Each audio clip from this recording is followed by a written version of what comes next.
Mheshimiwa, very good morning to you. Morning to you. Thank you for joining us again on in the Situation Room and on the hot seats. It's been a very dynamic campaign season that you launched in 2017 and you're still in it. By the way, we have not even launched our campaign. Oh. What we're just doing is what they call mic testing. We are yet to see the campaign, particularly from our side. My good Lord. Yeah, so no, we have not done the campaign. Not yet? Not yet. Hey. With all these things that you've been doing, that's not campaigning. That is mic testing. Okay. So in other words, I'm telling you, campaign is not yet. Yeah. We're just doing local visits to our strongholds and try to convince other areas that we didn't get good votes in 2017, 2013. And we have changed the discussion in our country now. What's the conversation like in Garissa Township? In fact, let's just talk about Garissa County and the other counties around there, the northeastern counties in Wajir, Mandera. Part of northeastern, and the last time when I was here, I think we discussed, they face a very severe drought.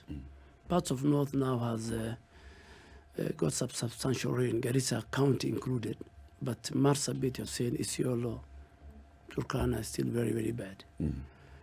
But in the north, the campaign is a bit different. As now parties are talking about nominations, party rules, nomination rules, looking at the schedule. In most parts of the north and in northeastern, maybe apart from my constituents and few others, which are cosmopolitan, the rest of the other constituencies are more like one clan lives there.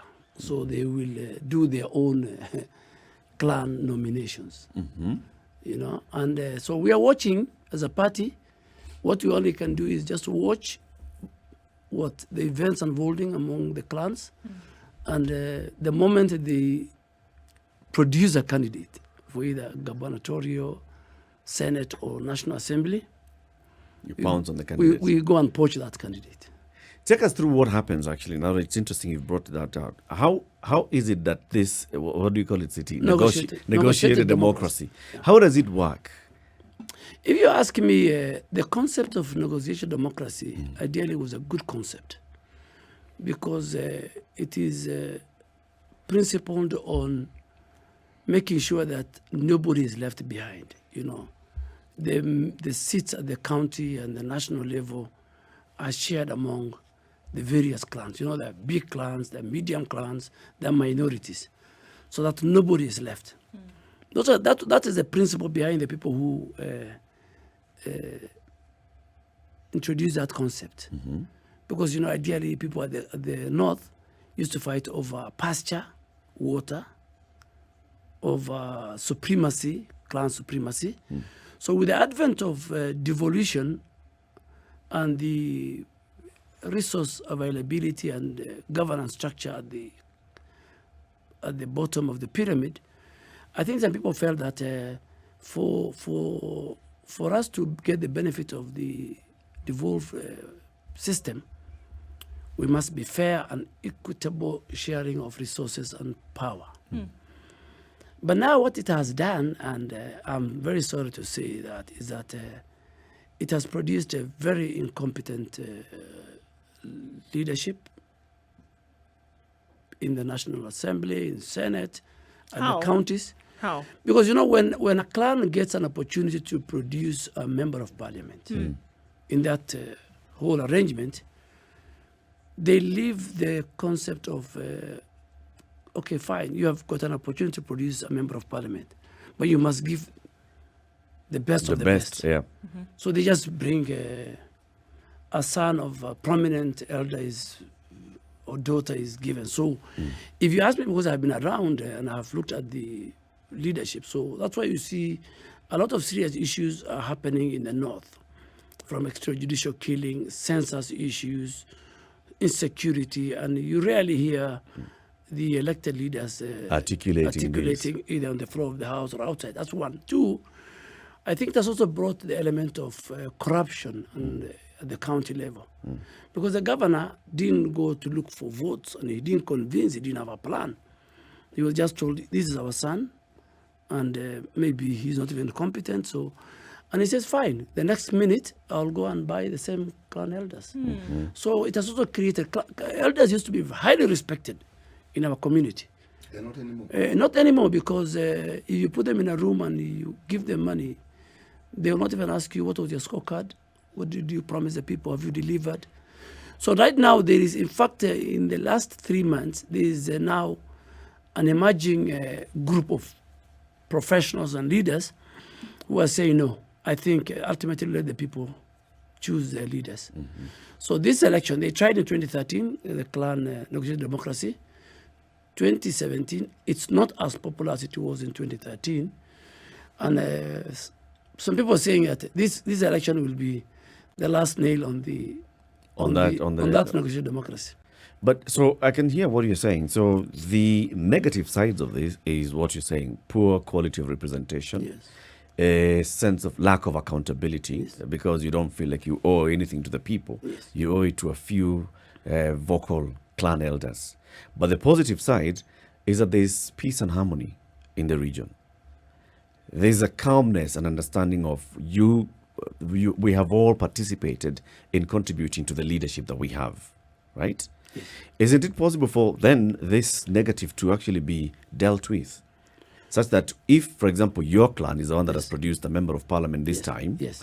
and you've produced a poor member of parliament, all of us will be comparing to the previous clan that had produced another member of parliament who was much better, more articulate. So it brings the issue of, you guys, when you get your chance, you are wasting it.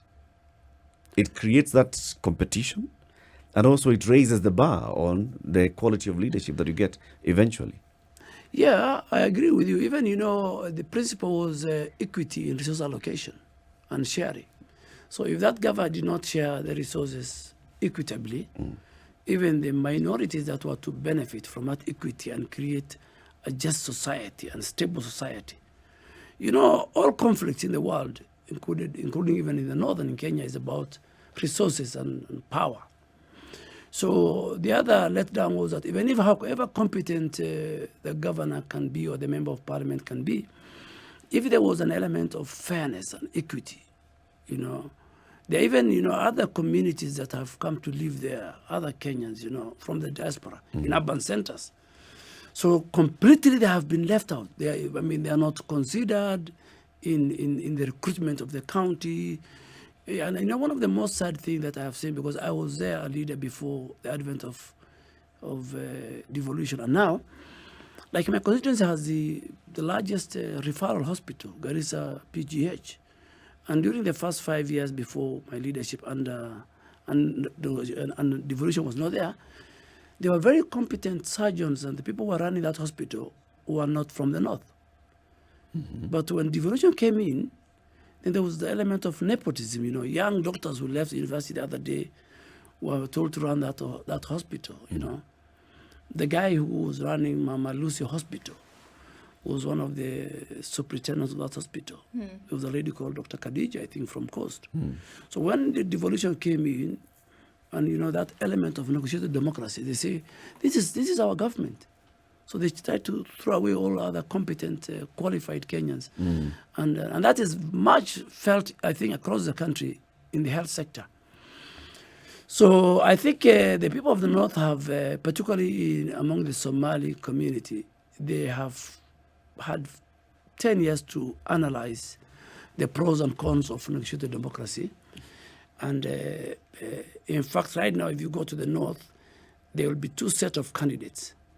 Those who are anti-negotiated democracy, who feel the people must decide, and those who...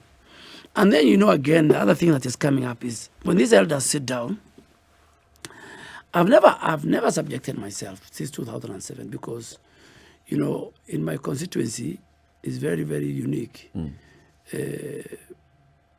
There are a chunk of voters who support former Prime Minister Raila Odinga. And but during the election, they vote for me. They might not vote for the governor of my party, the senator, but they vote for me. So because why? Because I think the way I've dealt with those communities in issuance of bursary and all that.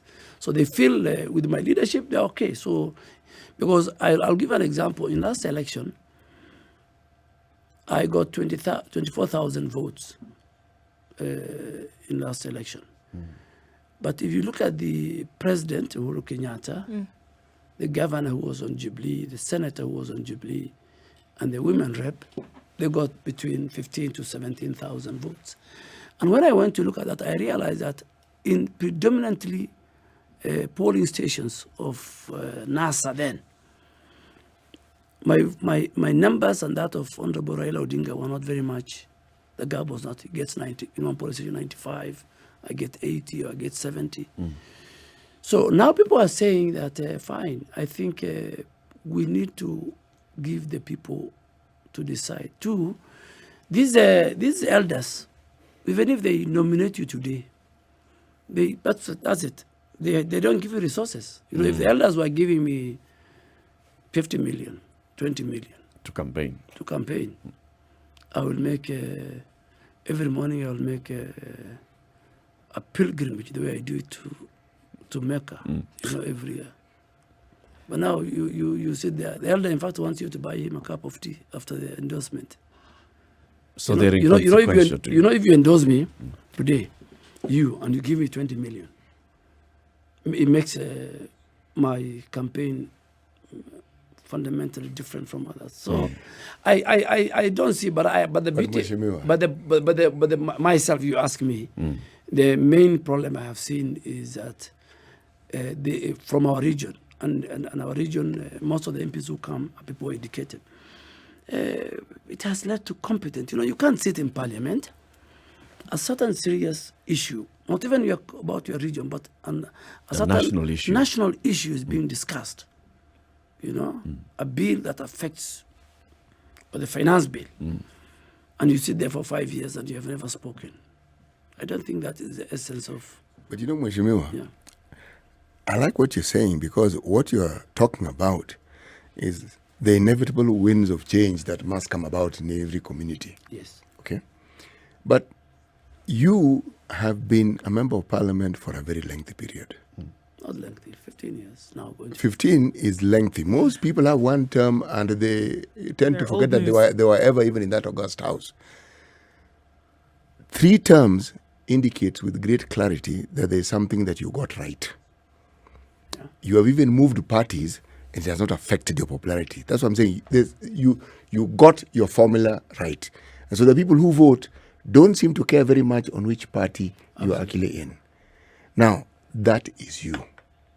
But the political sphere that you inhabit, unfortunately, have to bear the brunt of the blame of what we see as the way in which the voter relates to the potential candidate, the candidate, or even the office bearer or the MP or the governor. Because what you described is something that one sees in the West. Endorsements means support, financial support, and everything that you require. Ours, declaration means you have money to spend on the electorate. Yes. And it is not the electorate who brought that about. I've heard people say, the electorate demanded. No, the electorate were introduced to that system. Culture. Yes.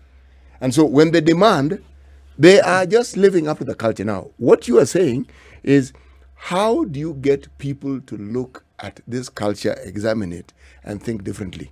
Do people genuinely want to change something that they feel the benefit from, Mheshimiwa?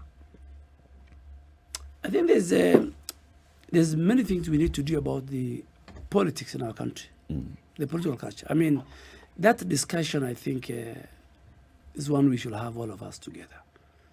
I agree with you. It is the politicians who introduce the culture of resource and corruption in the political DNA of our country. And that is how they carve up for the 5 years incompetency and lack of development. So you go back there, you bribe people, you brand them, you take advantage of the poverty in some of the areas. And that's, I think, what has led to 65% turnover of members of parliament. I mean, if you count that house, those of us who served 3 terms were less than 10. And that is not good for the country. If you look at other jurisdiction, you know, a member of parliament, if he's chased after 5 years, then the culture of building leaders in our country disappears. You go to the US, you'll find people who served as senators for over 40 years, okay? 30 years, senior, you know, and that's how those senators end up becoming presidents. But in our country, because of the culture of corruption, the culture of lack of accountability on the part of even leaders, you know, like in the North, I'll give you an example. They rarely go home. I'm sure my colleagues will not be very happy because I go home very often, if you follow my social media. So they come to Nairobi and that's it? Yeah, you know, you go 3-6 months after. But if you keep contact with the voters on a every 2 weeks or even every 1 week, but you go to the constituency to do development. In fact, in Kenya, if you give them fairly and equitably the bursary, you spend your CDF across board, and you know you spend it on those who voted for you and those who didn't vote for you. You articulate their issues outside and inside parliament. Majority of Kenyans will give you back. As you said, I was a member of ODM. I left ODM. They elected me on URP. They elected me on Jubilee. And I'm sure now they'll elect me back on.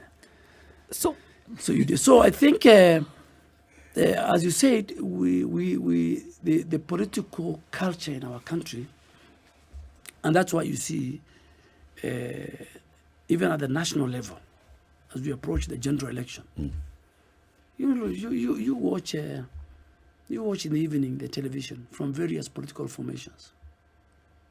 Very few people talk things that can make you, you know, listen, and after even the speech is over, you can say, okay, I think that's a good points were articulated. Yes, that's a good point. So you're saying that people who are voting, whether it's member of parliament, voting you back into office, is because you're taking care of their 1, 2, 3 needs, and they don't care about the rest. The thing that you talked about, which is extremely important, corruption, integrity issues in leadership, etc., etc. Are you saying that those things are not in the foremind of Kenyans, so long as the things they need right here are taken care of?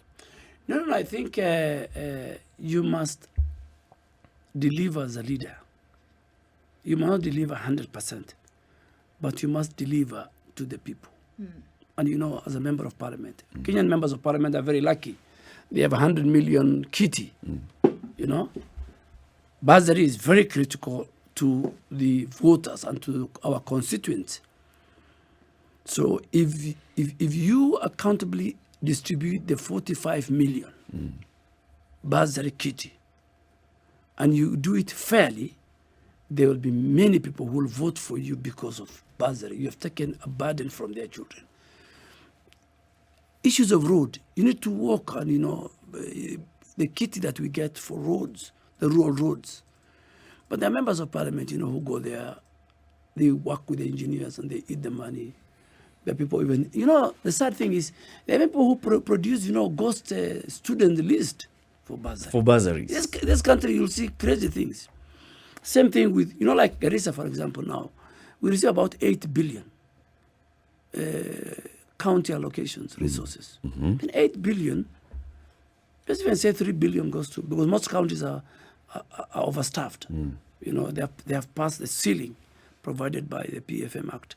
But even 4 billion or 3 billion can change for development. That's a lot every year. Before devolution, the 3 counties of Northeastern Province used to receive 1 billion from the national government before devolution. Collectively, all the 3. Today, they're receiving, I think, Garissa 8, Wajir 10, Mandera 12. That's about 28 billion. That must be seen in the livelihood of the people of the North. And it's not. I don't think so. If you ask me, Maybe you'll see it in the flats and the many buildings they have bought. So things are happening Nairobi. elsewhere, not the leadership. I mean, not the development that the people expect to get. Yeah. Would you then say, Mheshimiwa, directly, that there has been failure of leadership in the North? Let's just focus on the North. Oh, yes. I can indict the leadership in the North for even one single item. There is serious extrajudicial killings and disappearances that happened in the North the last 4 years. Okay? And now, because, this is like what happened during the Holocaust. People thought it was only the Jews who were being killed, by Hitler. But it covered later, the workers started dying and everybody. Today I am shocked. 5 years ago, the people who were disappearing, who were dying, who were being killed and their bodies thrown all over, were mainly the Muslim community and the Somali community in the North. Because of, under the guise of terror, But now, unfortunately, that thing everybody kept quiet. Now Kenyans across all communities and religions are being butchered, are disappearing. You can imagine, there were 16 bodies which were found floating in Tana River, I think 4 or 5 months ago last year. I went there. Those bodies were tied in a gunny bag. The same thing is happening in River Yala. And you see, a serious democratically elected government, a country with this kind of constitution, with the best Bill of Rights, nobody is talking. So in fact, you can indict the leadership of Northern Kenya. You included. Me included. And yet, you've been Me included. At least, 15 years. at least, you remember last time when I was here, we raised the issue of the 15,000 Kenyans who their database, fingerprints were captured in the refugee database. At least, I tried, I posted statement, petitions, the committee went. I'm happy to report that last week, Wednesday, 14,000 of them got their ID cards. So, when you speak, when you talk, when you do what you are elected for, results will be seen. You produce results. Yes, results will be seen. Even by me talking here, somebody somewhere sane and accountable and a person of integrity in government will hear and will say, I think we need to deal with that. Let's now, take a break. for example, the Yala thing, it's only the media reporting. And you saw Where is the leadership? Where is the leadership? Even the leadership of CI, where the river is. They should not even allow the River Yala to be polluted with dead bodies. They shouldn't allow that. They should ask, why is it happening? And if you saw the people talking there, they come from across Kenyan communities, far and wide, because they heard their loved one has disappeared. So they are told these bodies in that have Yala. been found. So all of them are going there. And then again, nobody is allowing them the DNA facilities. Some of the bodies cannot be identified. A responsible government should have at least even done that, But you guys come, this is the facility, this is the pathologist. So I think, me included, because I come from the North, I think I did my bit when I was in government, when I'm out government. And I'm still doing it. But I think not only the North, there's a leadership... There's a leadership crisis in Kenya. In fact, you have used the word. There is a leadership crisis in Kenya. But I told him, these are the people you're going to send me to in a couple of 2 years to seek their votes. So we did a consensus, a compromise one. Protect the country, give the country a good security law to our security agents to deter, and which has worked, to deter the frequent terror attacks. A good example was to hold terror suspects for more than 30 days. But at the same time, take into consideration the concerns of the Muslim community. And I'm sure if they're watching me, the Jamia Mosque leadership and the lawyers, the Muslim lawyers, we worked on that. Even, you remember the famous VAT on petroleum. Yep. Government wanted, the National Treasury under rotation wanted 16%. 16%. But we had to haggle. The president told him, let's do 8%, half. Okay? So that when there's consultation, you you balance between the interest of government to collect revenue and to protect the country, but also not extreme to protect the citizens, their rights and everything. But when we left, from where I sit, I might be wrong. We feel that consultation was not there. We went into constitutional change. There was bad blood between the president and the deputy president. So you don't think the current leader has the opportunity that you had to consult? You don't think the current leader has conversations with the president and other stakeholders and also has an opportunity to give feedback? No, you don't know what has happened is that that time we had a very vibrant opposition. Particularly, the 11th Parliament, under the leadership of my very good friend, may his soul rest in peace, Jacob Dio. We used to agree. If we don't agree, they used to raise their voices. But today there's no opposition in Parliament. You watch Parliament today, there's no opposition. I mean, that's the sad thing about it.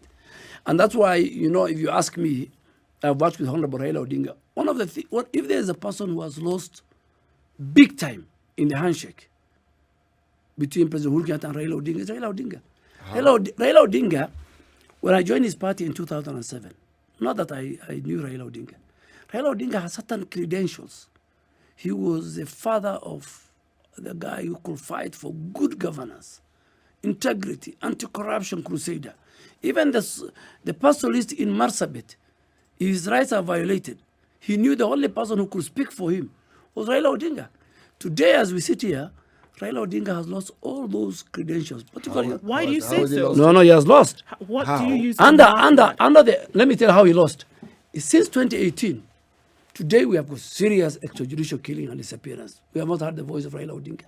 It is very unusual. Today we have a serious death crisis.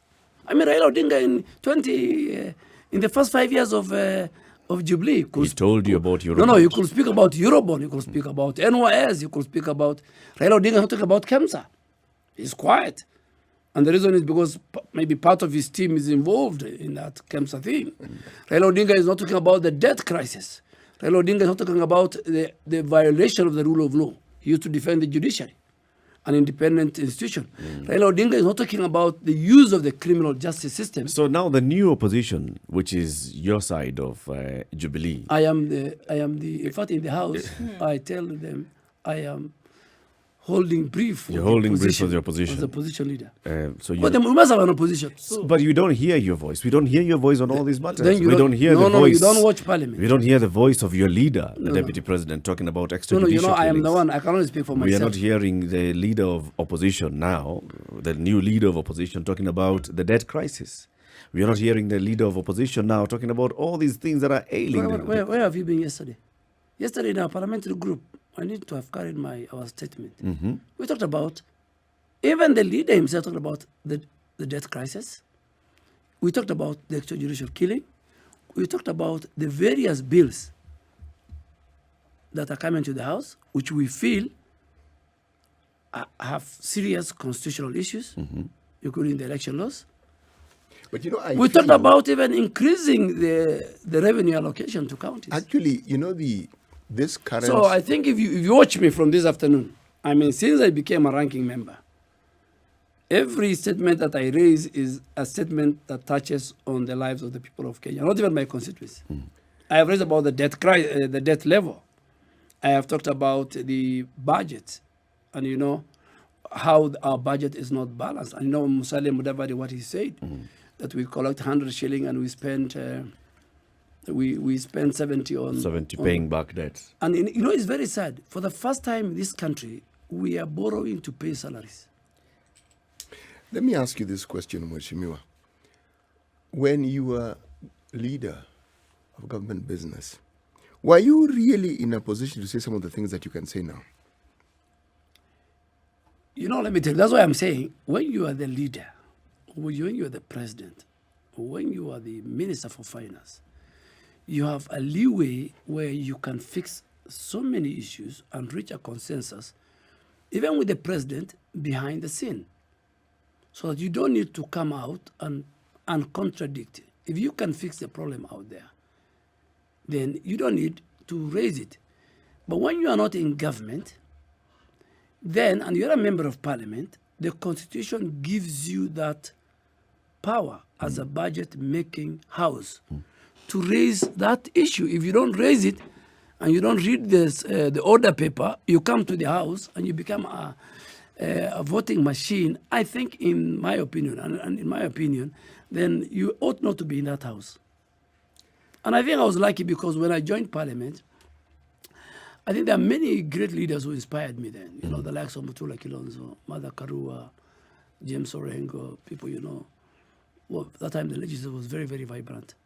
But I can tell you the legislature, just like the judiciary, under the Constitution, is supposed to be independent, is supposed to be asking questions on behalf of the people. That, I think, in my opinion, is not happening because of the handshake, because we have lost priority. You know, a party can at times move its agenda and push it, like the political party's amendment bill. But the same party, particularly the minority, should also not forget that they have a constitutional duty under the Constitution as a minority to raise issues of concern to the people. That's why, this country cannot, the architecture of our Constitution, there must be an opposition. But since 2018, there's no opposition. But you're there.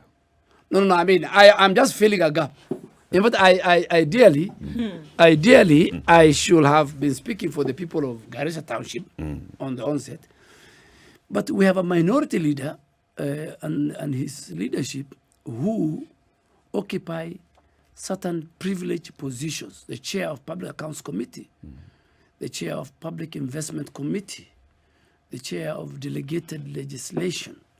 There are certain committees, oversight, that the government party cannot. Yeah. So today, do you hear, how come there was a lot of issues on Eurobond and NYS in the first 5 years of Jubilee? What happened in the second 5 years? Because the opposition has gone to bed with the government and most of their leader. We'll talk about the leadership crisis at greater length and depth in one of these coming days, Mheshimiwa, because, there has got to be a solution to this, and we've got to seek a solution to this. It's not just saying there's a leadership crisis. Welcome one of these days. We'll welcome you again. And I think I agree. This is the right time. And I think the people of Kenya, the voters themselves, must internalize, they must look at it, and even the voters themselves must play a big role in shaping. Because every 5 years you get an opportunity. This is the right time. This discussion, to shape I the think leaders. you need to have it. Asante.